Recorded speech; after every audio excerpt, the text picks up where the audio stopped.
Hello, Culminators.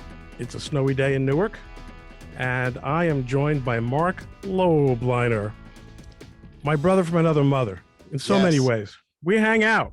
Marc and I have had a lot of fun in the last year or so together without ever actually having done anything like this before. So this is going to be our opportunity to get to know each other a little bit better. And I will say, without giving away the game, that Marc was very eager to culminate with you today. Why so excited, Marc? What is it that you want to tell the ColemanNation? I'm just an excitable person, and I'm with you. You're the legend. I'm the legend. Ron Coleman, like, you share the name with the greatest bodybuilder of all time. Well, this is the singularity. And we are actually accomplishing something here that is going to change my CEO forever, because there have been many, many people who have been disappointed when looking for the great Mr. Universe and getting instead a bald Jewish lawyer, not necessarily known for his workout regimen. And now I'm going to find a way to parlay this into a fantastic something. It's going to make it work. Do you ever meet Ronnie Coleman, the big man? Yeah, we've been friends for a long time. I've been to his house. We've hung out. We've done collaborations, videos. Oh yeah. I've met the other Ron Coleman too. The other Ron Coleman bodybuilder. Yeah.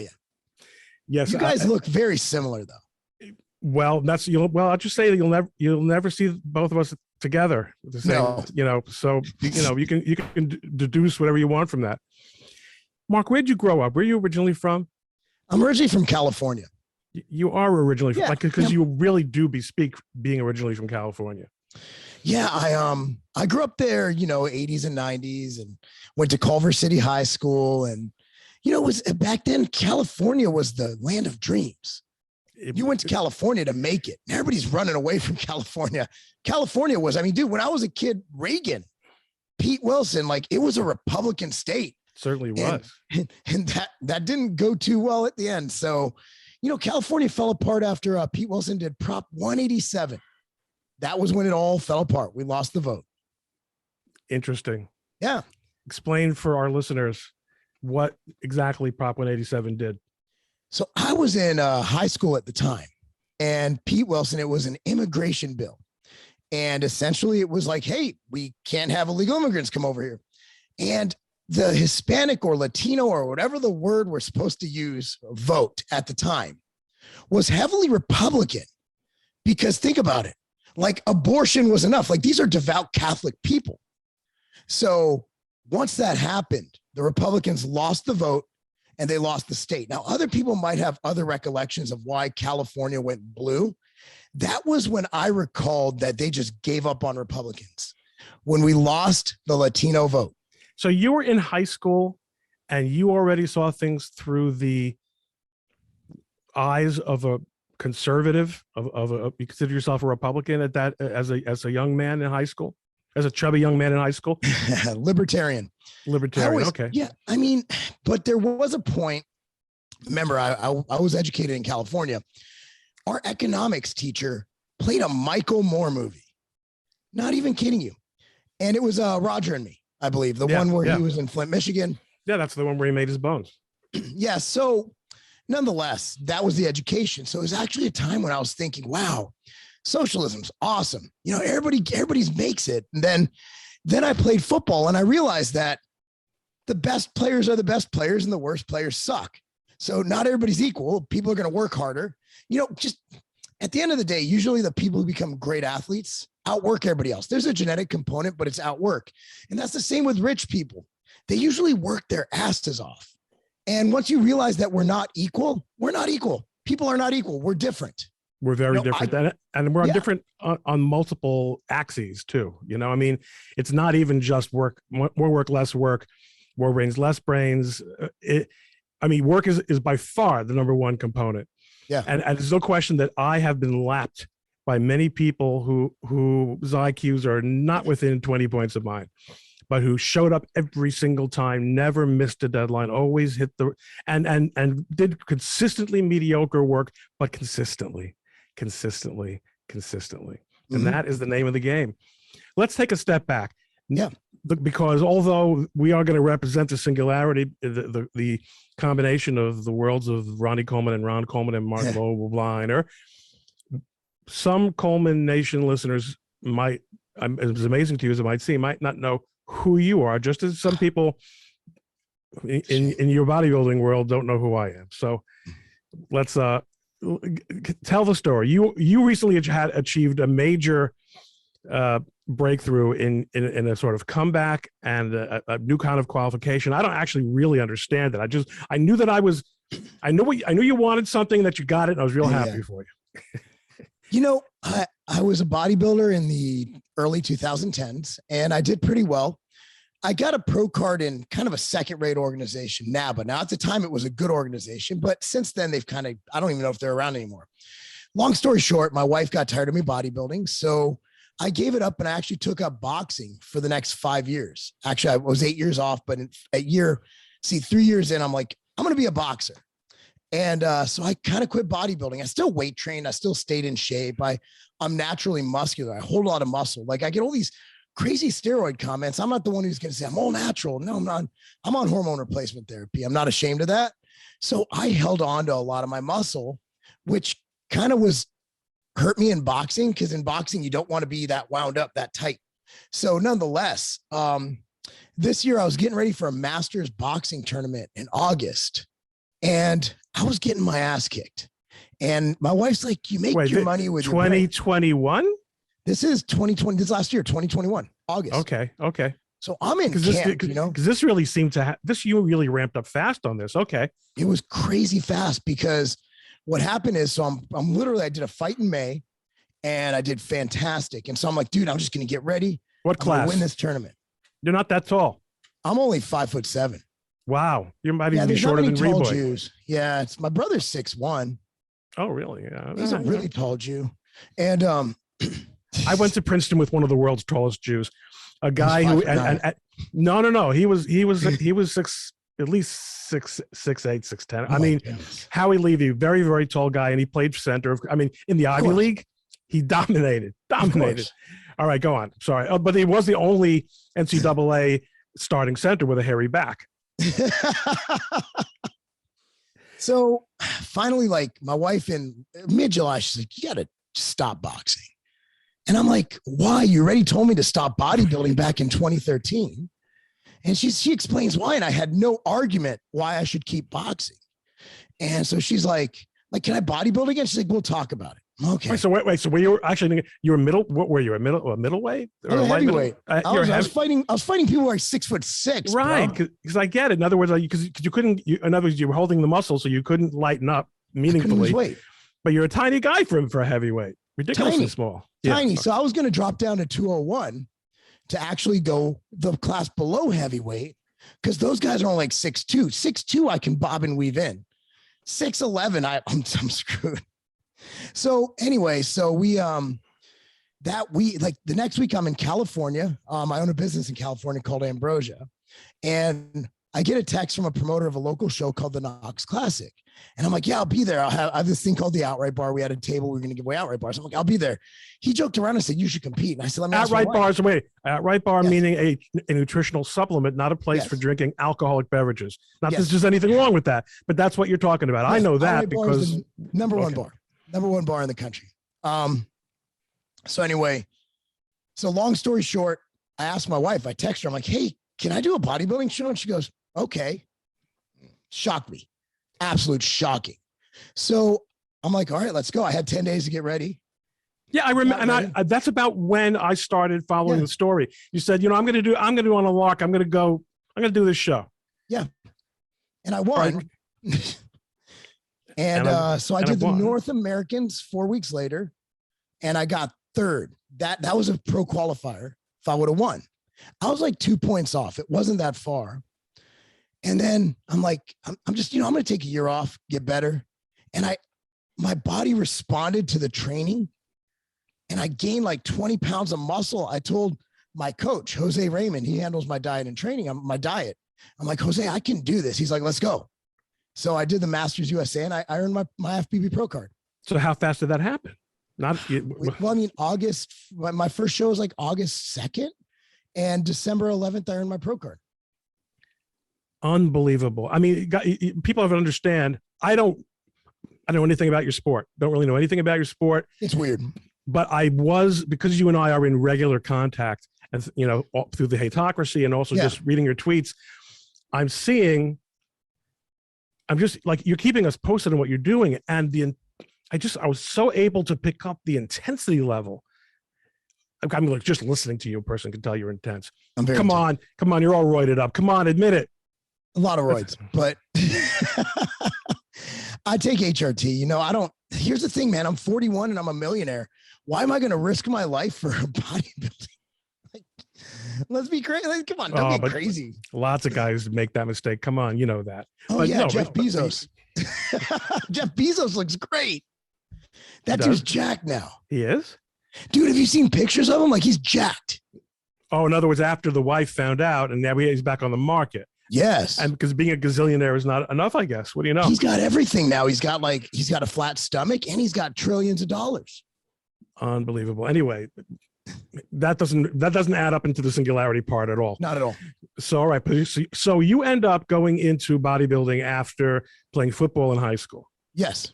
And it worked out pretty well for you. And then your wife told you to stop. Yeah. Because it was too much. It was too intense or bodybuilding's horrible. It makes you a horrible person. And I wasn't old enough to be able to internalize that. When you're dieting and your body fat gets so low, it's not roid rage. It's just anger. Like, you're depleted, your body hurts, your joints hurt, you have no energy, you get cranky. Have you ever been hangry? Like, when you miss a meal and you're like just snippy and your blood sugar's low. No, that doesn't happen. No. The fact is, my wife is astonished that for a man of girth, such as I am, that I can nonetheless forget to eat the whole day. In other words, and I might have to do with ADD, but if I'm focused on something else, because the food has nothing to do with hunger for me, nothing. It's entirely an emotional experience. But I will say that times when I have dieted, I mean, I went on a low protein diet, was very successful, 10 plus years ago. But my affect was my energy was so low. I'm a guy who always warm to the touch. I was cold. And so I understand certainly how diet could mess with, your whole personality. Mm-hmm. You went back to it now. That was the story you just told us. And you thought you'd need a year to get back into shape, and you did it in 4 months. I did not expect it. And to this day, I'm making gains at 41. Like, I post pictures. I'm like, yep, I'm shocked. So people are like, you have dysmorphia. I'm like, no, I'm very happy with what's going on right now. Like, at 41, I'm going to be banging with like 25, 30-year-olds who are in their prime. How do you think those guys feel having this old fart, much less this short little Jewish fart, come in and eat their breakfast, man? I mean, that's crazy. That is crazy. We'll see how I do at my pro show in July, Mm-hmm. So you got to keep it up till July. You got to get drier still, or did you hit that? Is that where you want to be on that now? Well, I hit my condition. I just need I need more muscle, so I've been training really hard and eating a lot of food, which is uncomfortable for me, to eat that much food. I have a really fast metabolism, and it's awesome because right now I'm not like going through all that dieting and holding my condition, dude. And it hit winter. It's not very cold in Nashville, but I was cold all the time. Like you just said that. And it came to a point when I was that week of the Masters USA, I had no body fat on my feet. So it hurt when I stood, and my ass had no body fat. So it hurt when I sat. Yeah. You look scary. Never comfortable. You look scary. All right. So you've described, my wife told me to stop doing it because I was an asshole. Yeah. And exactly. Biologically, I was just the same old Mark I've always been, but it wasn't, the nutritional aspect of it. And you go back to do it again, and you ramp up super fast because God wanted you to. Yeah. And you wanted to, and you know what to do when you really want to. And now you're saying, okay, let's see what happens to my next pro show. July. It's January. Okay. Yeah. When people hear this, it'll be February. Aren't you going to go back to being an a-hole between now and July? Or have you outgrown that? I figured it out. I'm always happy. People get mad that I'm always happy. I noticed that actually. I did notice that. You actually are a pretty upbeat guy. People on Twitter, because Twitter, I'm not there. There are some times I say things that are, what do they call it? Shit posting, just to kind of get stuff out there. Maybe it's your alter ego speaking. People like roid rage. I'm like, dude, I haven't raged since I was like 15. Like, I don't rage. I get excited. Like, I get really excited about everything. You do. You're an enthusiastic guy. When Cobra Kai dropped on December 31st, I was so excited. Such an amazing show. Now, let me ask you. Yeah. Now we'll go back to try to get this into our topic. You started following me, and that's what made me hear of you, presumably because of my conservative views. Yes. So, okay. So the question was, you in high school, I'm not sure if you answered it. You were always a conservative? No, I'd say. Oh, no, that's right. You said you weren't. You said that everyone wants to be a good person. Everyone wants to be nice, libertarian. Oh, so then so if you're a libertarian, you never dreamt anything about being a good person. You couldn't care less about being a good person. Okay, exactly. I just wanted independence. And do you consider yourself a libertarian? I consider myself you know what? I do have some. I used to consider myself a conservative with some leftist views. For example, before the C word, I'm not going to say it, before the pandemic, I guess I can say that, I always believed that we should always have basic healthcare covered. However, seeing as how they're refusing treatment to people based on a religious or a medical decision, not anymore. I believe it should be more privatized than ever. So the problem is, I think it's the same as you're seeing with Joe Rogan. As the left has fallen off a cliff, I would be considered, based on my views, probably a 90s Democrat, what they claim to stand for in the 90s. From my understanding, being a guy from the 90s, I've been pushed into being a conservative because the left is so nuts. Nothing they do is based on anything except for emotion. There's no science. There's no science. There's no fact. There's no reason. There's no common sense. It's simply emotion and scare tactics. And they're nuts. They're absolutely insane. And it's emotion paired with, I think, why scare tactics? Yes. Because what they want is power. They want it and they refuse to cede it. So when they have emergency power, they never give it up. And no matter how much evidence comes in about this, that, or the other thing, which we wouldn't want to talk about on YouTube, for example, we're going to keep doubling down. We're not going to acknowledge anything, any departure from the original way we saw things. Now, you spend a lot of time in the health space, in the wellness space. And first of all, did you have the Rona? Did you get sick? Mm-hmm. Well, no, I got sore legs. It didn't affect me. I've been taking viral defense supplements since before this was cool. All the quercetin, vitamin C, vitamin D, zinc. I've been taking those since 1999. Why is it? Why is it that the medical establishment is so stubborn on this issue of supplements? I understand that many supplements are promised to do many things that they don't do. I get that.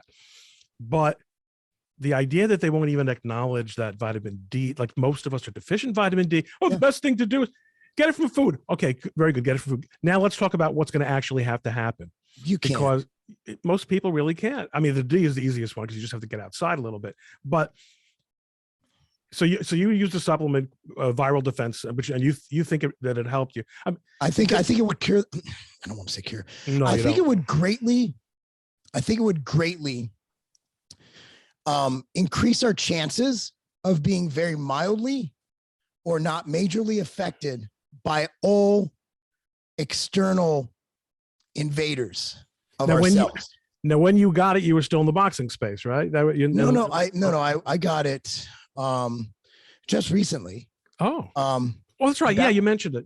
Yeah. I think that was Omicron because it was. So the first time I got it was December of January, late December, early January. We didn't know what it was. So I I tend to lose my voice at trade shows or when I talk a lot. I lost my voice this time at wrestling. And it's Ladies coming and gentlemen, back. I asked Mark to reschedule because I saw him mention on Twitter that his voice was bad. It's And good. he's a beast. He's an animal. You know that Great. about him. Well, so the doctor prescribed, I called a Live Health, which is the telemed. And they're like, we're going to prescribe you steroids. And I'm like, yes. Like, no, not those kind of steroids. I'm like, damn it. So anyway, so yeah, for me, it didn't affect me. I'm young. 41 is still young. Excuse me. I'm healthy and I exercise, I diet, and I get sunlight, and I supplement. Now, who it's really hitting are the obese. So the problem is, instead of using this, and I just had this conversation yesterday, instead of using this as an opportunity to educate people on getting healthy and hedging their bets, we closed down gyms, we increased fast food and liquor delivery in people's houses, and we closed down playgrounds. They were arresting mothers at playgrounds. Think about how absurd. We're going to look back at this moment later on in history books. Our grandkids or great grandkids, they're going to say, man, my granddad, he was a pussy. Because this generation is a joke. We got kids running around with masks on. Kids have masks on. What? And that's okay. And nobody's mad. And they're like, oh, well, I want to protect others. I'm like, have you even looked at anything, any science? Have you thought critically about this? And then you have Israel with more cases than anywhere they've had. What is wrong with our people, Ron? Our people have jumped the shark. It is, you mean our people, meaning the Jews in particular? Oh, the Jews. Oh, there's Jews and there's Israelis, okay? Because, in America, really one of the most independent communities was the Hasidic community. They were especially badass. Look, first of all, nobody, and I'm not Hasidic, but I'm what is the word? Hasidic adjacent. Okay. And in our community, everyone knows multiple people who died of COVID. There's no denial going on here. Almost every one of them was over 60. Most were smokers. Most were obese. Yep. Not all. But the thing is, it went through the community and it did a lot of harm. Since then, it's pretty much been, there was another wave a year ago. Yeah. But we've gone on living because our lives are communal. Our lives are communal. We can't stop living communally. There was a brief moment where I was representing a very prominent rabbi. This was Rabbi Rottenberg, who was his synagogue was the one that was attacked by that maniac with the pickaxe, like a year and a half ago or something, and just wanted to kill Jews. Let's say maniac. I mean, he was a mental case, and we were protesting these arbitrary lines that the Cuomo administration had drawn in the Jewish neighborhood in Muncie, New York. And one of the things he said to me is, I need to get across, we need to, with this lawsuit, to get across the idea that this is not called life-saving to us. That's not living. Living as in living non-communally is not living. And what's happened to us as a country is that just when we were under this incredible stress because of the politicization of every aspect of our lives, we've had this atomizing effect where all of a sudden people are no longer seeing each other in the playground, in the supermarket, or if they're seeing each other, they're seeing these zombie versions of each other with these masks, with these scared eyes peeking out above. Children don't see their mothers talking. The speech delays are phenomenal. It's really a social disaster, and like you say, it's all out of emotion and finger pointing. And anyway, listen, this is all. No one needs to tune into us to hear it. We sound like a couple of old yentas talking about this. Oh no, that's the View, and they have the opposite. They have a completely opposite opinion of it anyway. So, have you ever had? Have you ever been Twittered, or have you ever been censored? Have you ever been banned? Have you ever been told to take something down? YouTube shadow banned me in March 22. It was February or March. It was March of 2020. And it was before it was called what it's called now. It was called the Mexican beer. That's what it was known as. And See, I've been spending right when this thing hit, I literally went to all the data I can find. And obviously I design supplements and vitamins for a living. It's what I do. So I immediately went and I'm just looking at data, and I noticed that vitamin D had data against that. It was just as effective many seasons. Because remember, the flu shot, you're basically shaking up a bunch of different, and you're guessing which one it's going to be. So a lot of seasons, vitamin D would actually outperform the flu shot in efficacy against the flu. So I'm looking at this. I do a video on my YouTube channel. And at that time I was getting like 10,000, 20,000 views for video. And I'm like, cool. And I'm like, look, guys, I don't know what this thing is, but like, there's some good data against the flu. That vitamin D, I'm like, whatever, just take it. Just go get it from Walmart, Target, buy my brand. I don't care. Just take your vitamin D, get some sunlight. Next thing you know, I'm shadow banned. Like I literally got like I went down to 1,000 views overnight. And I'm like, well, this sucks. There's been obviously Instagram's good at just taking stuff down if you even mention it. TikTok, anytime I give. So if someone asks a question and I answer it and it's not what they want to hear, they take it down as misinformation. The same thing they're doing to Joe Rogan right now, which is criminal, simply because he's having people with other opinions. They're taking it down. They're trying to get him canceled. Where I'm from, like, dude, back in the day, like, obviously you're Jewish. Like, if you got the flu, what would our mom say? Eat some chicken soup. Like, we'd literally be banned for offering chicken soup as a treatment for the flu. Like, I know that's hyperbole, but like, there's a lot of alternative treatments, and that's not being Look, the thing is, all these treatments work for people with the jab. It works. Here's the thing, though. Let's even take a step further back from that. Yeah. Whether they work or not, we have always been able to say to people, yeah, hey, listen, I'm not a doctor. I'm a bodybuilder. I'm a lawyer. Yes, exactly. Here's what I've been doing. I'm not, in your case, you are trying to sell stuff, and not related to nope. the pandemic. I just want to talk to you about the experience that I had and what people are telling me. And you're a libertarian after all. Make up your own mind. Make up your own mind. And this idea that there's something, that there's something called official science, and that everything else is, an outlier. What do they call it? The fringe. It's just terrifying. And again, so in other words, you were fine. You never really had any political problems with your social media until you started talking about health. And all of a sudden, what's the funny thing? These are who at YouTube exactly is the expert on public health that they're relying on for these decisions? It's no one. It's just what's the official line? What's the official political line? There should be no official line. Right, of course. We should be a country of opinions and choices and free speech. That's what's really scary. And, they're like, well, they're a private company. I'm like, well, I own a company, and there are certain things I can't legally do. I can't discriminate against people. I can't discriminate against people's opinions. Look, man, our workplace is the happiest place on earth at Tiger Fitness. Like, at one point we had a girl who, young white girl, who was all about BLM. And we have a bunch of Trump people over here. And guess what? We went to work every day. We had a common mission, and everybody got along. And that's a beautiful, one of the coaches I coach with, he has pronouns in his bio and everything, but guess what? We want the girls to win and be successful in life. We're best of friends. We hang out together. Why can't we do that? Why can't we have differences of opinion? Like, that's why I asked earlier, is it Twitter or is it the real world? Because in my real world, adults can have different opinions, but as long as we have a common mission and goal, we can still get along.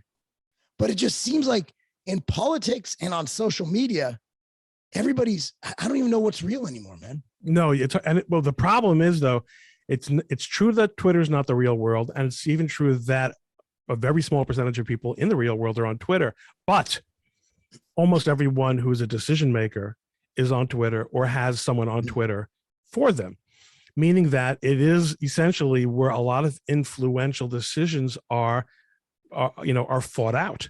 Yes. And that, that's what we have to reckon with. So you want to tell the people about what the hateocracy is? I mean, if anyone ever listened to my Malcolm Flex episode, they might understand it a little bit too. But I made a reference to it before, but I want to use it as a springboard to talk a little bit more about what we're talking about right now. So explain. You were there before me. It is a very diverse group of individual with conservative thoughts, and we discuss things. When I say diverse, I'm saying extremely diverse. People of all walks of life, all careers. We talk about different things from weightlifting to politics to. There's a lot of workout bros. Issues. A lot of workout bros. Yeah. Yeah. I mean, you know what? Here's the thing though. Is it more than half black? It's at least half black. More than half. For sure. More than half. But it's funny though. It's the 1990s where we're politically incorrect.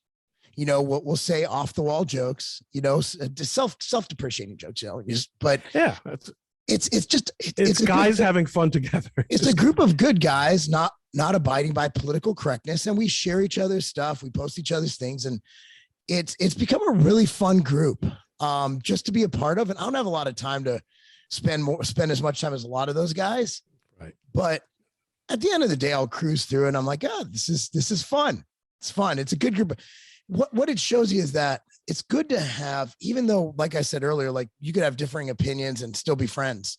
Sometimes it's good to interact with people with different opinions or similar opinions that you can have these conversations with. Exactly. And the fact is, there's probably not a lot of very, very divergence of opinions. I think everybody on there is pretty conservative or right wing or libertarian, yes.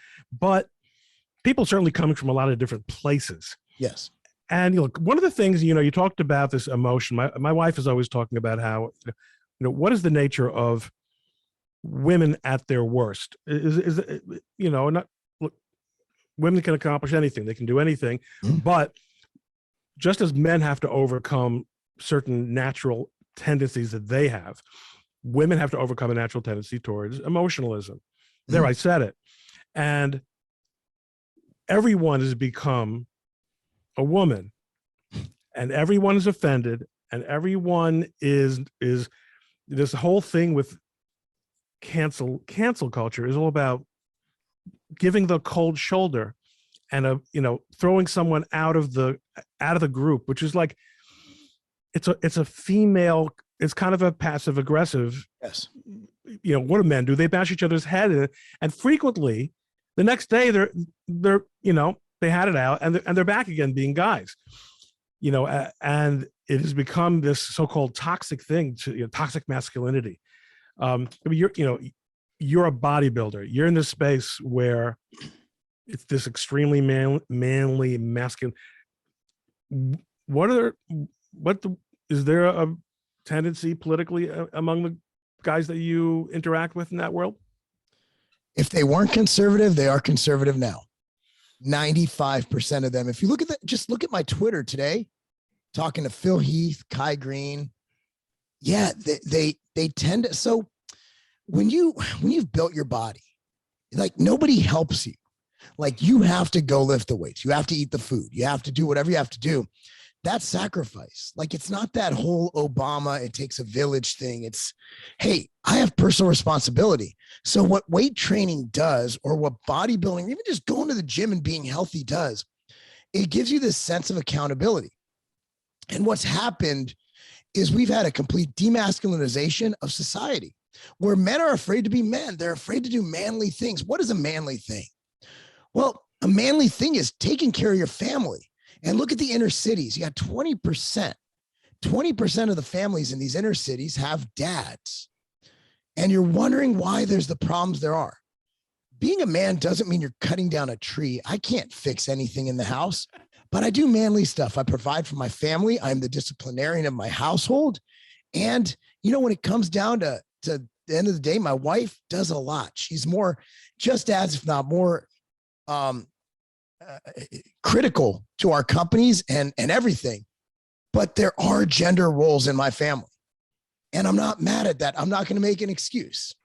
And I think we're at a point where the fact that any of this went on right now is because men are pussies.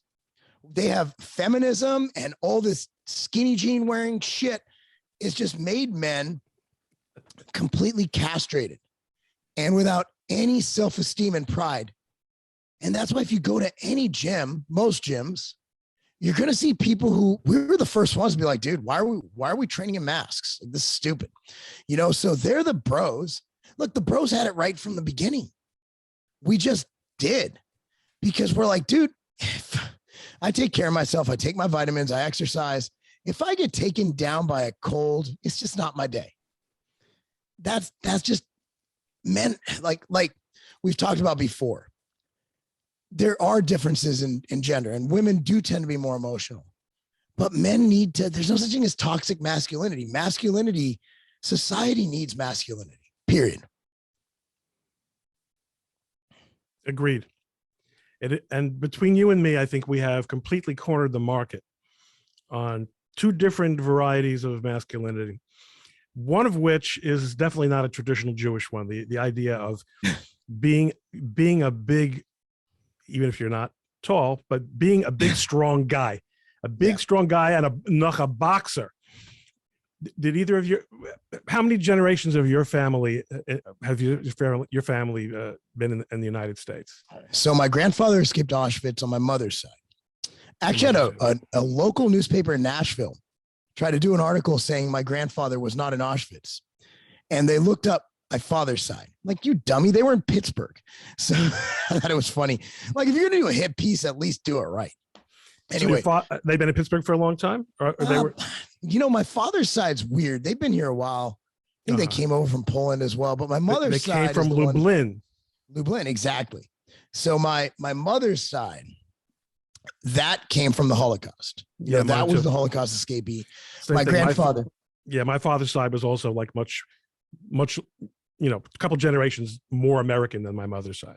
Yeah. So my grandfather was a professional boxer in Poland before it all went really bad. And honestly, that's why since the beginning, because I know the history of how the Nazis did it, the left gets really mad when you say what they're doing is Nazis. But they're following.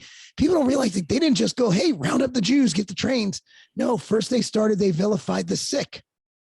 It's the same game plan. They're going to the same game plan. I'm like, dude, y'all are Nazis. People really have lost their mind. Yes. Their minds. But listen, you don't want to lose your body either. How much longer do you think you're going to be able to keep up what you're doing? Till the day I die. I mean, you're going to keep, but all right. But realistically, how long do you think you can compete? I don't know. I mean, if you would never have dreamed that you'd be competing at 41. No, I don't know. I'm enjoying it. Mm-hmm. I mean, there's dudes competing in their 50s and 60s, and you have to make adjustments. You have to make allowances. Like, what kind of things? How does that work? What do you? I can't go as heavy as I used to go. Stuff starts not doing too well. It takes longer to recover. If I train too hard, it'll affect me in my daily life because I just don't recover the way I used to. But mitigating those factors, I mean, I've never felt better. Like, I feel great. You sound great. Oh, I mean, this is literally the most sick I've been in probably since I had COVID in 2020, right? Like, it's been the best I've ever felt. And I feel great right now. My voice is a bit messed up. So what? It's just, you're doing fine. It's great. I'm just like, I wake up every morning and I feel better than I did the day before. And that's everything amazing. I did, everything I've done, if I would have known what I know now in my 20s and my 30s, I would look so much better than I do now. But what would you? How would you look that would be different now? I think I'd have less wrinkles. Oh, you mean your face? You mean your face? My body looks, again, I don't want to sound like an arrogant mofo, but you just won a major competition. I mean, obviously, you know that you're doing something with your body that's pretty right. I'm not even trying to play. Like, I look in the mirror every day and I'm like, I can't believe I look like this. Like, I'm as shocked as anybody. And when people say, oh, you're lacking this or that, I'm like, that's fine. I didn't expect, like, I was a fat kid. Like, yeah, I'm glad you brought that up because I saw it, doing my little bit of research. Fat. That you were like, how fat is fat? 295. 295 to 5'7". It's really fat. That's fat. It was fat. It was awesome. That's I ate so much good food, man. I'd go to In-N-Out Burger, have like 5 patties. It's good. Good food. Good No, I mean, tasting it was food. fat. I didn't care. Like, imagine like now everything I eat, I count. Back then, I'm like ice cream. Just keep going with the ice cream. It was a liberating moment of my life. When you stopped being fat. No, when I was fat, I loved When being you were fat. fat, it was a liberated moment in your life.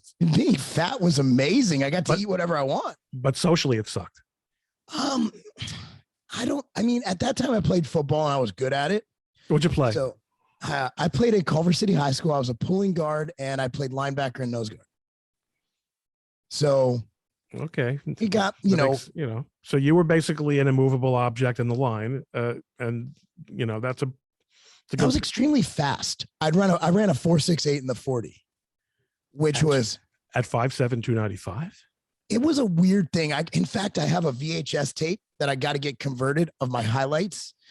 I remember watching film and you see this ball like going down the field like a streak. Yeah, it was fun. Well, Mark, I always ask my guests this, and I say always. I mean, maybe I missed it a few times, but I think it's become a good little habit that I have. Jeremy will back me up on this. I always ask them if they're hopeful about the future. And listening to you, I think I can answer it for you. You seem to be bursting with energy and optimism, even though you recognize what an absolute train wreck our society is. Have you met? So I coach kids, high school kids. I coach from 6 years old to 19 years old. These kids are so much better than us, Ron. These kids are smart. They're I don't want to not but they're critical thinkers. And really, at least in my area, and I've coached kids from multiple high schools. Mm-hmm. And I've interacted with kids from multiple high schools, interacted with coaches from multiple high schools all across Tennessee, Georgia, Alabama, even New York. And this generation coming up is going to change the world. My daughter, I got this captain. I got 2 kids on my team, 3, Grace, Will, and Drew. And they're all captains, right? Will's a junior, Grace a junior, Drew's a senior. These kids are leaders. They have more work ethic than anybody. My daughter has more work ethic than I've ever seen in a human being. But this whole generation coming up, they're going to save the planet. They're going to save the world, and they're going to change everything. Are they going to be allowed to, though? When you look at what the people in charge are doing to prevent people with genuine talent and drive from being themselves and calling themselves what they are. I'm really a man. I'm really a woman. That's a man. That's a woman. Having to cover up their thoughts and be regimented. I mean, I feel the same way you do. I mean, my kids, just like you, they're so vastly superior to me. Yeah. They're incredible students like their mother. So they don't just have this natural brain power. They know how to absolutely bust their humps and apply themselves. And that's how you succeed in life. Yeah. And their habits are fantastic. And, because my kids are a little bit older than yours. It's nonetheless, I'm glad I raised my kids in the 90s and the first decade of the 20s. Rather than now, because I think it's a really hard time to be a parent. Not in Tennessee, not where I'm at. In Tennessee, I believe it. Our school. See, the thing, I just had I had breakfast. I go to a prayer breakfast every Friday, a Christian prayer breakfast, nonetheless. But I'm representing. I get it. I hear. I've smelled what you're cooking for a while. We all believe in God. That's all I care about. As long as they don't make you say anything that you don't want to say, and they're not going to make you do that. It's all, it's ecclesiastic. What is it? Ecumenical. So the kids I coach here, Ron, I don't have any discipline issues. They're all well parented. You have a lot of dual parent households. You have dads who are there. And so Williamson County, remember we went really, really viral for threatening to kill board members for masks. Well, we didn't, it's just one of the parents said, we know where you live. He didn't mean he's going to go beat him up. It's like, hey, we're going to see you at the grocery store. But the media got a hold of it. Nonetheless, we were one of the first places to we didn't have mask mandates here. Tennessee's a different world. Florida, it's even, I've traveled to Florida. Florida thinks they're free. They haven't been to Williamson County. No, Florida. Williamson County's heaven. No, that's right. Florida is a New Yorker's idea of the South. Yes. No, Tennessee is, but the thing is, everybody where I live in Brentwood is, they're all transplants. They're from New York. They're from California, they're from Illinois, but they're the good guys. Right. My neighborhood, I think there's 2 people out of like 200 people who are actually from Tennessee. But our neighborhood, we love our country. We love our freedom. And there's a couple wackos, but they're just whatever. So what I'm saying is, I think that what's going to save us is federalism. And I know there's a lot of talk about a national divorce. You know more about the law than I do. I don't know how the hell that would work. It's already happened. It's happened, but right. There is a civil war underway. Yes. But politically speaking, I don't really know how we could ever, legally speaking, separate and become, it's just, beyond the subject of today's talk, especially after almost an hour. But go on, please finish your thought. Yeah, I think if you like freedom, move to Tennessee, Florida, Texas, whatever floats your boat, and get involved. Get involved in your school board. Look, I'm not political, believe it or not. In real life, I'm not political. No, I believe it. I don't talk to my kids about politics. No, we just train. I don't, that would be so wrong for me to do that. And that's what I hate when teachers do that. At the end of the day, I'm a teacher. Get involved, coach, be a member of your community, make it awesome. And if you want your opinion stated, like people get mad because school boards in conservative areas are all liberals. Why? Because conservatives don't run. Liberals, they're all funded and this and that, and they run and they get those institutions. I'm not the guy. I spend all my time coaching, but you know what? Run for school board, run for alderman, do something. Stop complaining, actually get active. Bitching on Twitter isn't going to help your local community. Mark, thank you for hanging out with me on a Friday afternoon, talking about things that we both agree on, but you've different life experiences, different point of, different, you come there a different way, but we hooked up and made friends immediately. Mm-hmm. And it's really a pleasure knowing you and the guys, and hopefully we'll see each other in person one of these days. It's still hard to get around. I used to be a big traveler. I used to be always going places, going to conferences and going to depositions. And now we're still mostly sitting in one place, which, as you know, is not the healthiest thing in the world either. But hopefully soon we'll see each other in person. Thank you so much for joining us. Thank you, sir. Much appreciated.